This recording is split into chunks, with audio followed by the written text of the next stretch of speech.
How's it going, everybody? Today I'm just doing an update video on my weight. Yesterday was the end of week 18. Weighed in 232 pounds, so down another pound. I'm happy about that. What I'm doing seems to be, I seem to be spot on pretty much. Other than week 17, every week for the last 4 weeks, I think it's been a pound down per week. And then of course week 17 was the fasting week, so I knocked a few things that were in my body or stuck in my body. I flushed those out, so that's why that big jump there. But a pound a week. I'm not having the sugar cravings as much now, and I'm eating. Today I bought some raw honey, which it's not processed, so it's not, first off, you don't have to use as much, and second off, it breaks down a little bit different. It doesn't spike the insulin as much. I also have some cereal, some organic maple buckwheat flakes, which they're pretty good. Of course, they're high in fiber, so once again, my insulin doesn't shoot in and spike as much, which is good for me. I'm going to start, or I've been eating rice, but I'm starting to see that rice is that's going to be my calling card. As far as I know, they say you have to get a gram of protein per pound. I'm trying to lose weight, not in bodybuilder mode at this point. When I'm trying to gain weight, then I need to start taking heed. But right now, I'm trying to lose weight, and I'm trying to stay on this Weight Watchers program. And the only way I can get points is to add, things like canola oil. When I'm cooking my meat, that'll add a few points. And I'm talking about cheaper things. And then eating things like rice and potatoes. I kind of like rice more than I like potatoes. I'm talking about just eating it, because you can cook your meat dish or whatever, and you can pour it over your rice. So rice is going to be my calling card to fill out my points until my points taper down enough to where I won't have to eat what now seems like an excess of food. But since I'm eating clean, it's just, you can eat more food when you're eating clean.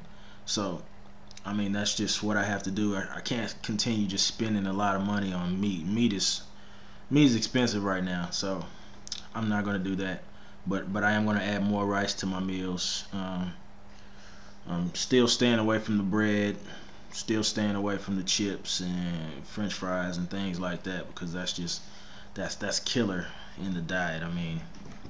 Stuff gets stuck inside of you, and you weigh more anyway, and also it makes you crave it more and just completely throws you off your diet. Do a little more whole food shopping, and just shopping for certain things, because if one thing you have to understand about Whole Foods, Walmart is their competitor now.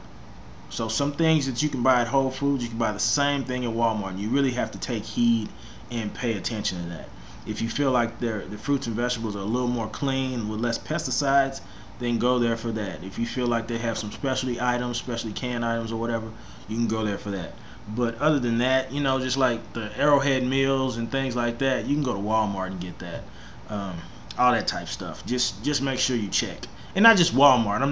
I'm not saying just go to Walmart. I'm saying, but you can find cheaper the product at a cheaper price at a different place, basically. But yeah, man, I'm just gonna continue to try to push and grind, keep my workouts up. I'm supposed to be playing volleyball today. We'll see if my friends hit me up and let me know if anybody else is actually down to play. But man, as you can see, I'm happy.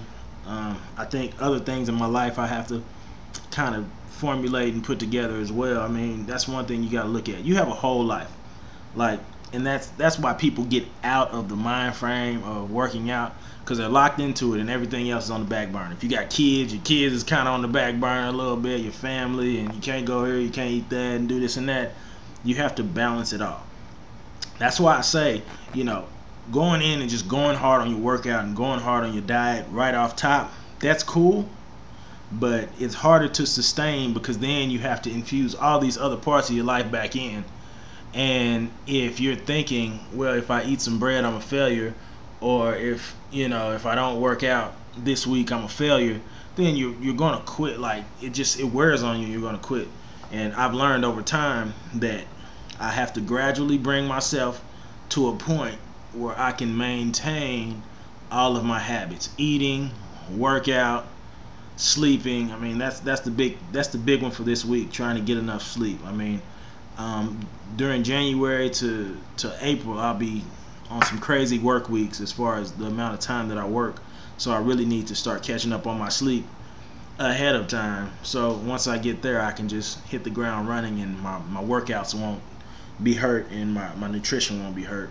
Also watch out for the boredom. Watch out for the stress. Make sure you're not eating because of boredom or eating because of stress. And if you feel yourself getting hungry right after you eat, you're probably eating foods that don't have too many nutrients in them, and you need to go for foods like, just go for more grains. If you want to keep it simple, go for more grains. Anything that comes out of the ground, or that's tree, ground, whatever, that's probably going to have a good amount of nutrients in it. It's going to make you feel okay. Now, I'm not saying French fries and potato chips. I'm saying in its state, when it comes out of the ground, for you to be able to just maybe bake it or boil it, then you're good. Water comes from, right. So if you cook it with water, you're good. But frying it is for the birds. I mean, honestly, you can add a lot of calories just by frying foods. So, but just try to get your good wholesome foods, and you won't feel as hungry. And if you do feel as hungry after you eat like a nice salad with some, maybe you got a little protein, a little chicken or whatever on there. If you eat it and you feel hungry after, you need to really try to look at, am I bored? Am I stressed?